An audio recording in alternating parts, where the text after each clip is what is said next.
Imagine a future where housing, education, healthcare, and more are all assured by the government. Yes, it's something to think about, and for some years now, my next guest has been asking this question. How would you guarantee an income in the United States? At that point, it was an idea.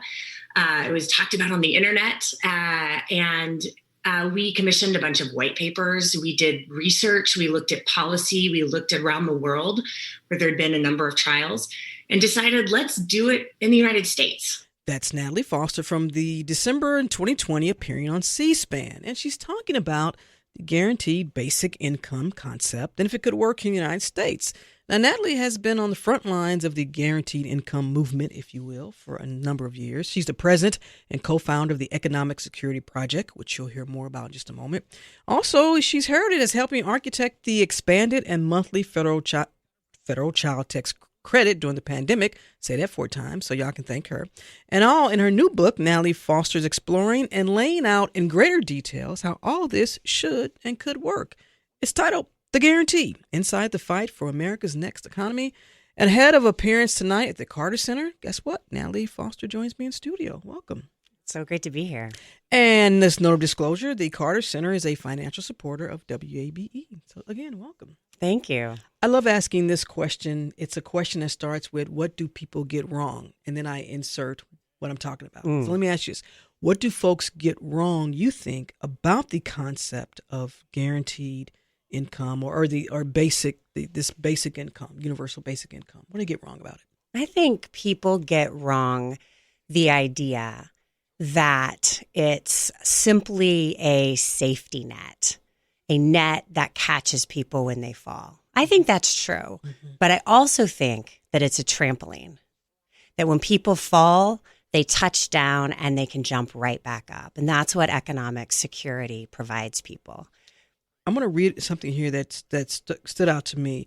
You write, quote, when money is tight, people are forced into impossible choices to keep the lights on or feed the family, to refill their meds or fill the tank to get to work. As countless studies on guaranteed income experiments have proven, with just a little bit of extra cash on hand, people can decide for themselves what they need, close quote. That seems pretty basic. So then what's all this hoopla about? It's unconstitutional. I'm sure you've been following. There have been legislation in some states where they want to ban, and some have banned these type of programs. And even one lawmaker calling it unconstitutional. That's right. You know, what I hear in those words that you just read is freedom, right? Freedom, the ability for people to make their own decisions, to have agency in their lives. And that is what economic security provides people. So I think it's anti-freedom that we're seeing in several states a fight back, a banning of guaranteed income demonstrations. And I also think, this is how you know it's taken seriously, when the enemy gets stronger and bigger. Have you been able to convince someone who was probably on that side of this, and perhaps your argument then made them say, oh, okay, and if so, I'd like for our audience to hear what you said? Yeah, well, I think that the demonstrations have convinced people. We hear time and time again, I didn't think this was a good idea. I thought if we just gave people money, they would fritter it away. Mm-hmm. But when you look at what happened in Stockton, California, or in Jackson, Mississippi. The Magnolia Mothers Trust, that's right, led by Dr. Aisha Yandaro. And in Stockton, California, one of the youngest mayors in American history, Michael Tubbs. Both of them launched demonstrations years ago, and they had studies and researchers. And in Stockton's case, right, it was 125 families who received $500 a month with no strings attached. And we know that when those checks came in and people could count on those checks alongside their wages, that there was a reduction in stress, that people had more time to spend with their families, and that they found full-time work at higher rates because they had time and energy to invest in themselves. And so that, I think, is one of the things that, people don't obviously think of and have been compelled by. We've profiled the one in Mississippi and then the Grow Fund here in Atlanta in the old Fourth Ward neighborhood. where there was a basic stipend, if you will, given to households run by women. So we have the proof that these work. So why is there still opposition?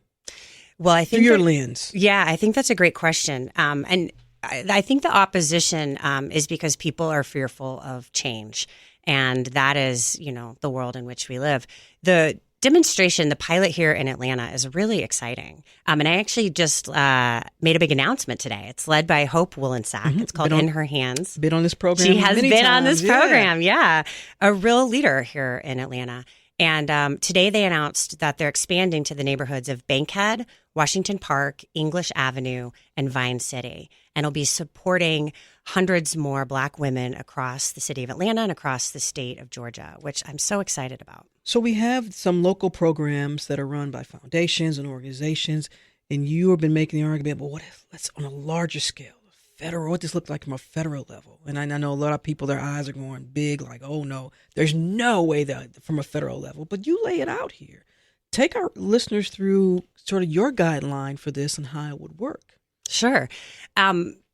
I think that's exactly right, that what we're doing here in Atlanta with In Her Hands is demonstrating what it would look like if there were a federal guaranteed income. Mm-hmm. Now, that's an idea that's an old idea. Dr. Martin Luther King Jr. wrote about it in his last book. Mm-hmm. And it's really been picked up over the last few years and replicated. There's 150 cities and pilots across the country that are demonstrating what it looks like. And when the pandemic hit, there was an opening nationally to invest in families given the crisis. And one of the things that we did was pass the expanded child tax credit. Mm-hmm. When Congress passed that bill, weeks later, the IRS was in motion sending money to nearly every parent in America. If you have two small children, that was essentially a $500 check.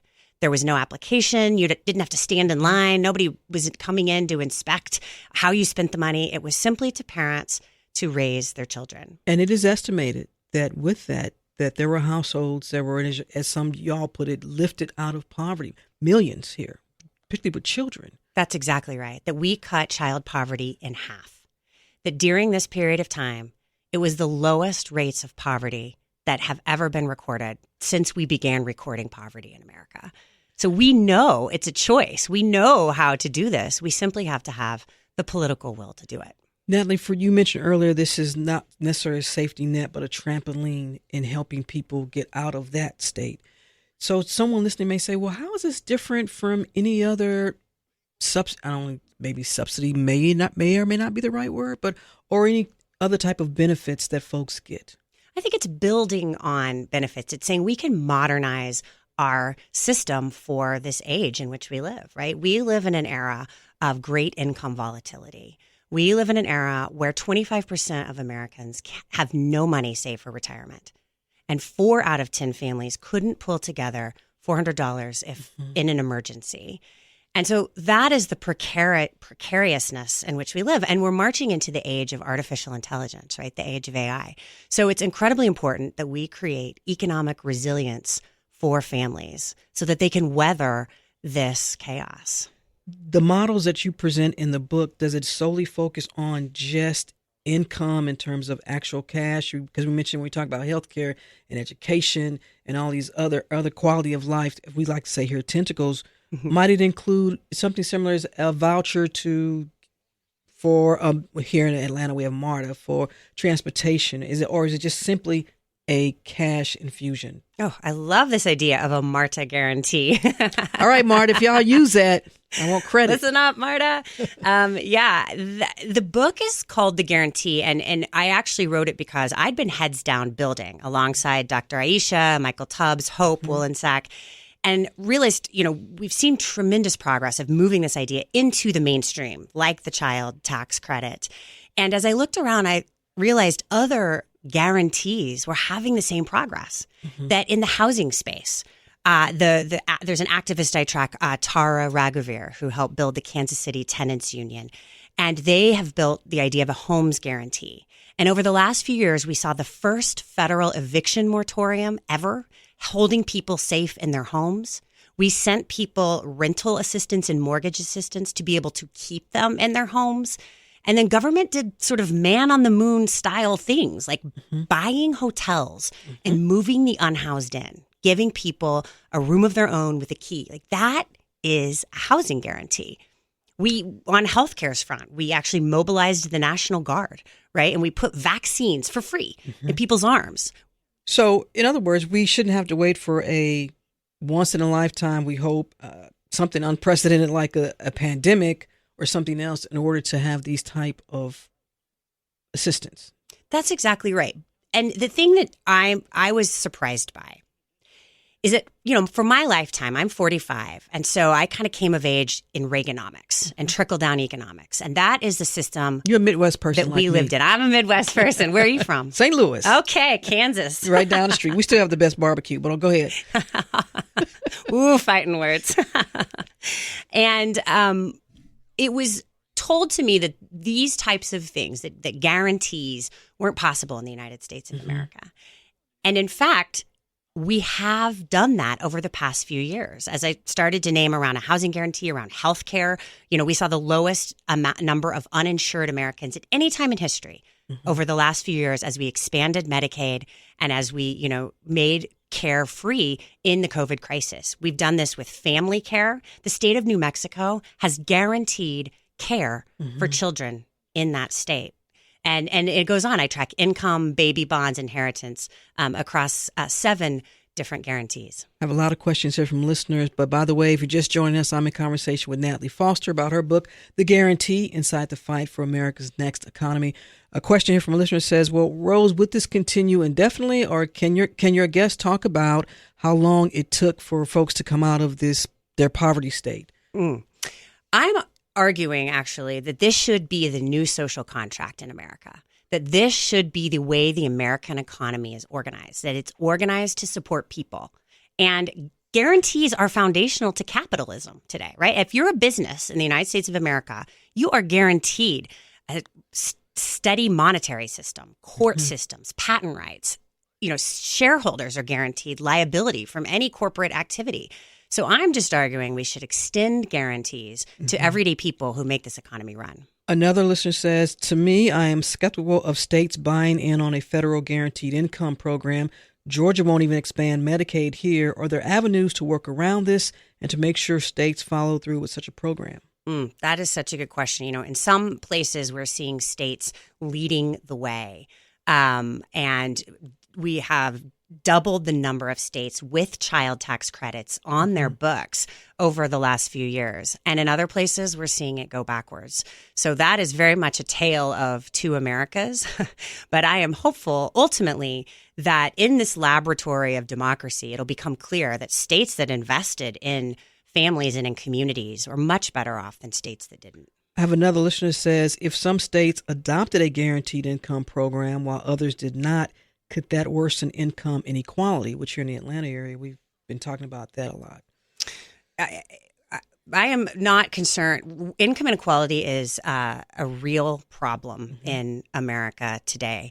And anything that puts money back into people's pockets will support families. And that's the direction we need to head.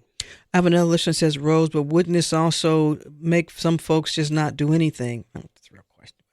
I try to be fair in reading the questions. But yeah, well, I think that's a good question. I hear that a lot. And what we found is the exact opposite. That right now people are working 3 jobs to pay the rent. They are working 3 jobs to put food on the table for their children. And that when they are able to work 1 job, that there is space in their life for the things that they want to pursue, whether it be music, whether it be spending time with their family or volunteering at the PTA or the church, that is what people deserve in the richest nation on earth in which we live. Speaking of nations, are there other nations that we can point to that use this type of concept as well? Yeah, I think there are a lot of other rich countries around the world that guarantee healthcare, childcare is free, housing is incredibly subsidized and kept at a stable rate so that rents can't skyrocket. And we see a baseline for people. So there are lots of places we can point. But in this book, I tried to keep my examples right here in the United States of America, because I think there's a way we believe we can't actually do this in the U.S., that we're different. And I'm pointing out that no, we're actually not. We can do this right here. Someone listening may say, you know what, I do understand this because we have bailed out banks, the automakers, housing, Fannie and Freddie back in the day. So why couldn't this work here? Other than the opposition from some state law, from some states saying this is, socialism or whatever, any concerns you have that would hinder this whole federal basic income? Any other concerns that you feel like, well, maybe we haven't quite figured out how to deal with it? I don't know what it could be. That's why I'm asking. Yeah, I think that's a good question. To your first question about bailouts, I think that's a really good point. When I kind of came of age in the 2008 housing crisis and economic crisis that ensued, and that is when we as a nation would bail out the banks and we would leave everyday families out to dry. 10 million Americans lost their homes. Black and Latino families lost half of their collective wealth overnight. And we did very little during that period. I saw something very different in the pandemic. I saw us invest in families. We sent stimulus checks, stimmies, to families across the country. We passed the expanded child tax credit. We made healthcare free. We sent people money to keep them in their homes. We supported families, and we are actually better off right now than other countries who didn't do that. Our economic recovery is better than other countries around the world who kept to a more austere policy. So I think we now have a playbook that we can draw from. To your second question about, do I have concerns? I think there are real concerns about how we implement this well, but not anything that we can't overcome if we decide to put our political will to it. Like what? Well, for example, I'm very disappointed right now in the federal government's FAFSA situation. So this is all of the student aid. Yeah. And so we have kids who are going into college this fall in a crisis because it is not clear how much student aid they will receive. And Rose, you and I are talking today when college is at $100,000 in some places around this country. That is astronomical. I know. And so it's a real government has to work for people. And I'm confident that we can get there if we decide it's important. We've just lived under a story for so long that says government needs to get out of the way and that the markets will solve our problems. Well, we have 50 years of data to prove that that is not true. If indeed there was even an opportunity to present this to the entire Congress, and you'd be asked questions as well, but with the opposition being clearly, for what we know, it's been drawn down the major political party lines here. Although sometimes we've seen that when another party gets into the White House, they implement the same program, just give it a different name. We've seen that happen before. What would you tell lawmakers about this? I asked you earlier about convincing somebody else, but how do you convince policymakers that this is idea and that this can work? I think you connect it back to the fundamental values that we all agree on, of freedom and agency, that there is no freedom if we are living in economic scarcity and we are stressed out, broke, and in debt, that freedom is freedom from want and freedom from fear. I think you ground it in a universal value of dignity, that people want to be able to provide for their families, to have a life where they're interconnected in their community, and that is only possible if they are not working around the clock and if they are able to put food on the table and have economic security. Natalie, why do you do this work? You've been involved in this for so many years. You talked about your upbringing. Us Midwest folks, we're passionate about what we do. We are. I'm a preacher's daughter, and I think that this work came by me naturally. I went to school in Los Angeles and really saw the disparities between the haves and the have-nots, babysitting in homes in Malibu where I went to school and volunteering on Skid Row, and knew that is not a world that that embodied God's love as I understood it. So that's what motivates me. I want to go back to those families in California, those households. You all were able to track how they were doing? Was it continued progress for every household? Have you all gone back to see what has happened since then? Yeah, we have. And what we know is that when people have, just looking at the guarantee of income, when people had the $500 a month, that they were able to, work in jobs that made sense for them, that had higher wages, or let's say the hours ended at 3:00 so they could go pick up their kids. Something simple like that makes a huge difference in people's lives, and people can have that when they have a choice. So we saw that play out for families as they were receiving the guaranteed income. I do want to get to this question from a listener who says, "Hey, Rose, how do we pay for basic income programs?" I think that is a really important question. This nation always finds the money to pay for things that this nation thinks is important, whether it be defense spending or wars, whether it be the idea that we should manufacture chips right here in the United States of America because it's a national security concern, which is what we did in a bipartisan fashion over the past few years. So we have to decide it's important to create economic security for everyone. And then we can absolutely figure out how to pay for it. The think tanks and government agencies, the shelves are filled with ideas for how to do it. Something like, for example, a small financial transaction tax, which you'd put on high frequency trading. It would raise billions of dollars overnight. There's no question we know how to do this if we decide we want to. Another listener says, "I know MLK Jr. spoke of guaranteed income programs. Did she turn to history to inform her work and her concepts?" Absolutely. Our listeners have a lot of questions today. They do. I know. I'm loving this.